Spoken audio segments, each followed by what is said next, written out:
Hey guys, before I get into this, I just want to say that currently, right now, I am trying to get rid of a cold. I'm not 100% better, but if my voice sounds a bit funny, then that's the reason.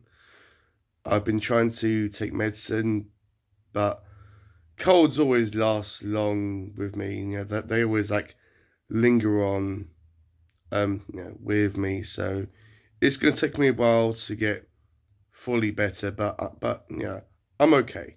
I'm okay. So with Game of Thrones right now, a lot of stuff has happened. So Anya, the daughter of Eddard Stark or Ned, is continuing to be a tomboy.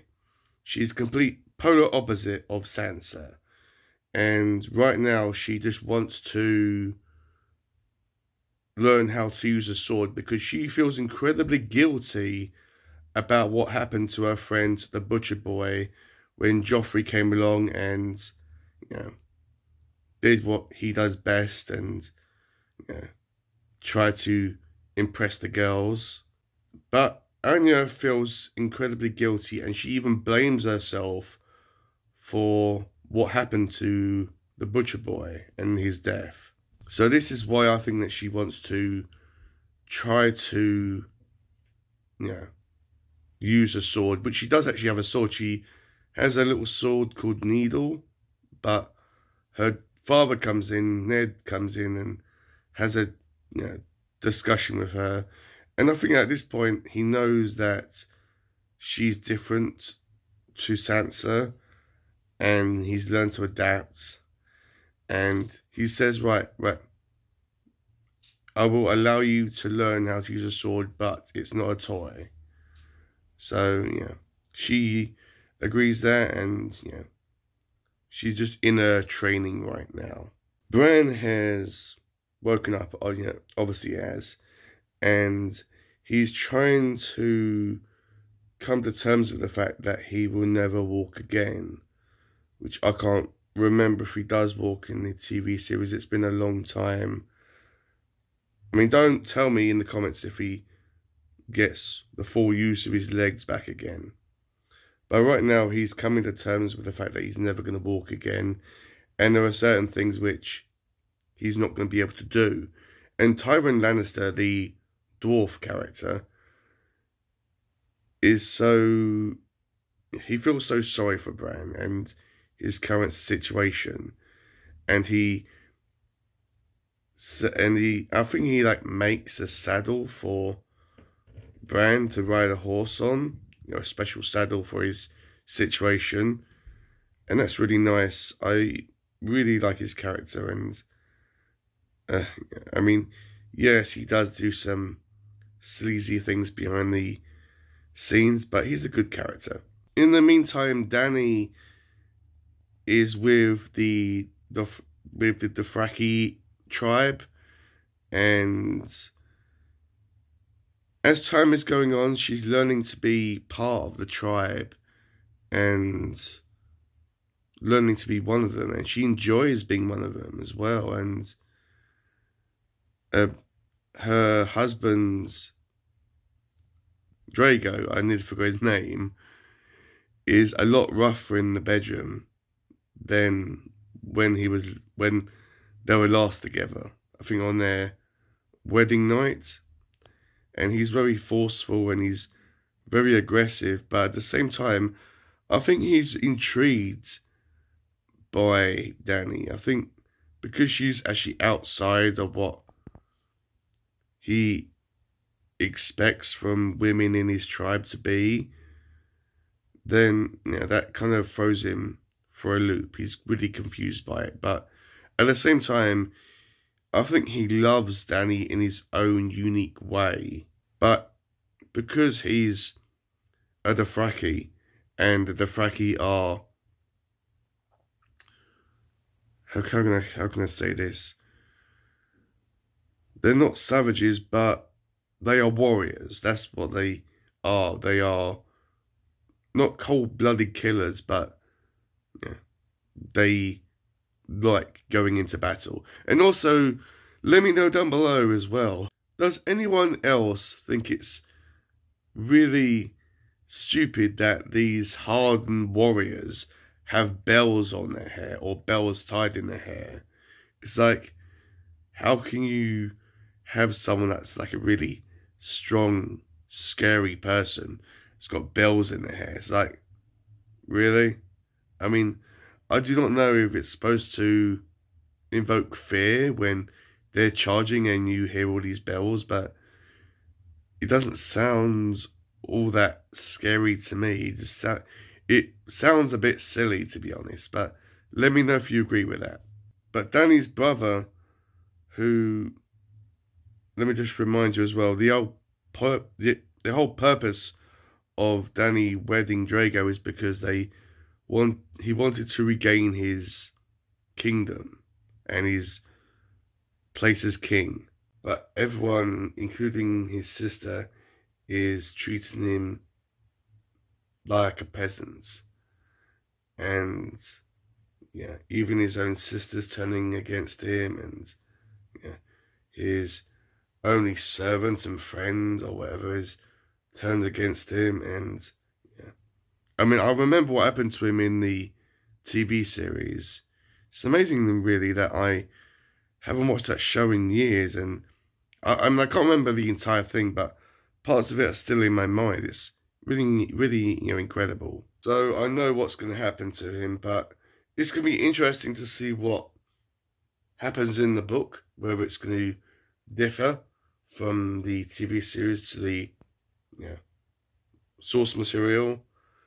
And lastly, Ned in King's Landing is trying to come to terms with the fact that it's very political and everyone is interested in everyone else's business and everyone is spying on people. I mean, I've got spies looking and observing spies. People are basically smiling in front of everyone, but at the same time they've all got knives, aimed at each other's backs. I mean, I think that Ned knows this, but I don't really think he wants to be there. But he's duty is a big part of what Ned is. He's driven by what's expected of him, if that made any sense. And also, as I said, I watched the series, and I know what happens to Ned as well. And it will be interesting to see about what happens to him in the book, whether it's different or whether it's the same. But I'm really enjoying the book so far. I've got about 50 pages until I upload my next vlog, so that'll hopefully be soon. Also, additionally as well, guys, I know that this book is classified as grimdark, but I thought that grimdark, the characters in the grimdark book, were all like grey characters. They're either good nor bad. They're in between. But you do have bad characters in this, and you do have good characters. So I'm like wondering if this is better classified as an epic fantasy with slight touches of grimdark, rather than classifying it as purely grimdark. Again, let me know your thoughts about that down below in the comments. Obviously, I'm not that far into the story, despite me being 250 pages in. But again, let me know what your thoughts are on about that. Hey guys, I'm currently at work now, so I've got to be quiet. But so far, my section that I've read so far is of Jon Snow, or about Jon Snow and his time on the wall, or at the wall, and at Castle Black, and his just experiences about being at this harsh environment. And it's just about him, I think he's like training people, like in sword and in combat, in case something happens and they have to defend the wall. And yeah, he's come across this overweight man, this young man I suppose, called Sam. Sorry, there's all these like sensors in the lights, guys. So let's try to turn on the lights. Yeah, there we go.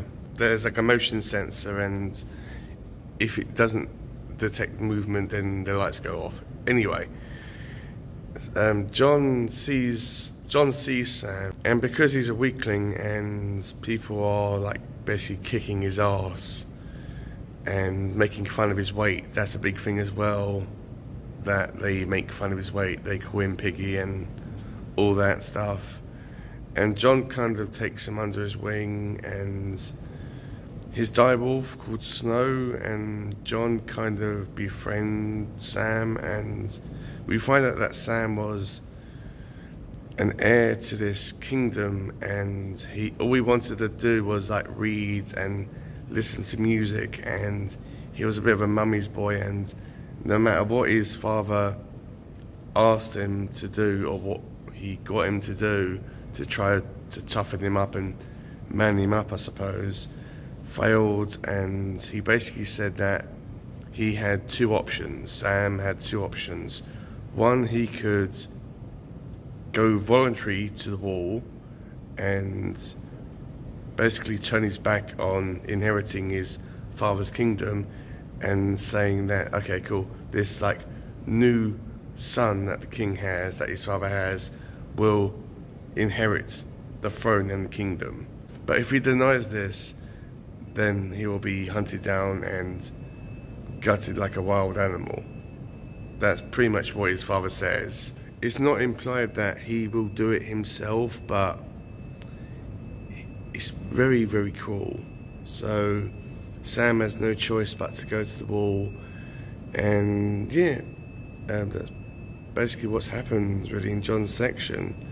It'll be interesting to see how these two characters kind of befriend each other and form a bond. And I'm also reading a section on Ned Stark, or about Ned Stark, and it's not my favourite.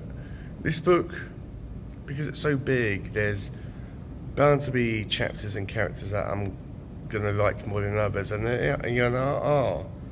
I suppose the younger characters I like more than others, as well as I suppose John and Tyrant. So I suppose that's not completely true, but some characters I'm like, okay, these are interesting, but can we get a move on? So I mean, I suppose it's not. I suppose it's because I'm not a very political person. I'm not big into politics. So yeah, but yeah, it's interesting going through this book and going on this journey. It's not as mind-blowing as I thought it would be, but I'm not even halfway through book one. So can I judge a series based on 160 pages so far? Hey guys, so I have got up to page 295. This is where I'm going to be cutting off for this vlog. You may be asking yourself, well, David, why don't you just round it up to an even 300? Well, that's because the chapter in my copy of the book finished on page 295. So that's where I'm going to leave it for this vlog, or for this section of this vlog rather. Nothing really much to say in this chapter, or in this section rather. We found out a bit more about Sansa, and I wouldn't really classify or call her as a spoiled brat, but she is, how can I put this? Sorry if you can hear some squeaking, guys. This chair that I'm sitting in is extremely creaky. But yeah, Sansa as a character, she is very proper. She is a proper princess.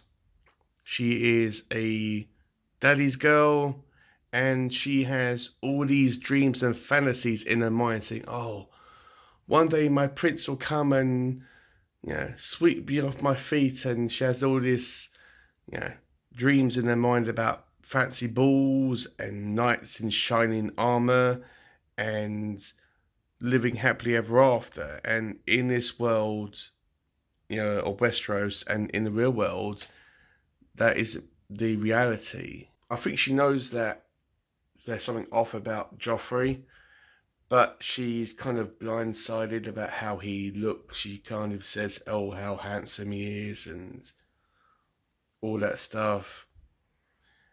And she's had a conversation with the Hounds, which I'm not sure why he's called the Hound and why Joffrey calls him Dog. You would actually think that because he's deformed in the face, you would think that he had a pet dog that, you know, attacked him, and that's the reason why he's called the Hounds. But this isn't really much of a spoiler, but if you don't really want to know the reason, then just pause it here. But the reason why it's called the Hound is when he and his brother were young, they got these two toys, these carved wooden toys, and the Hound wanted his brother's toy, the one that he got. I think it was a toy soldier or something like that. And when he took it, his brother was so angry at him, he pushed his face into, you know, hot burning coals and into the fire, and that's why his face is deformed. And he actually tells Sansa this, and he says to her, look, do not tell anyone. Do not tell your family. Do not tell Joffrey. Do not tell anyone, otherwise I will kill you. And I do not know what to make of the Hound. I know he's supposed to not be a very nice person, but I'm not sure what's going on underneath all that exterior. Whether he turns out to be a nice character, we'll have to wait and see. And the king and the queen have had this, you know, massive feast as well. The king got all drunk, and yeah, I suppose that's what they do really. And yeah, but I'm pretty sure I know what happens to King Robert. It'll be interesting to see how it goes in the book. But so far, it's okay. It's a mixed bag. Some chapters that focus on a specific character I'm not particularly fond of. I just have to like plow through it. Like Lady Stark's chapters, she's an okay character, but not one of my favourites. But yeah, just going slowly through this book, and yeah. If you want to talk about this book down below in the comments, please feel free. And yeah, as always, hopefully you are enjoying my vlogs for this book. So yeah, I better cut it off here, guys. So I will see you around the point where I get up to page 400 or thereabouts.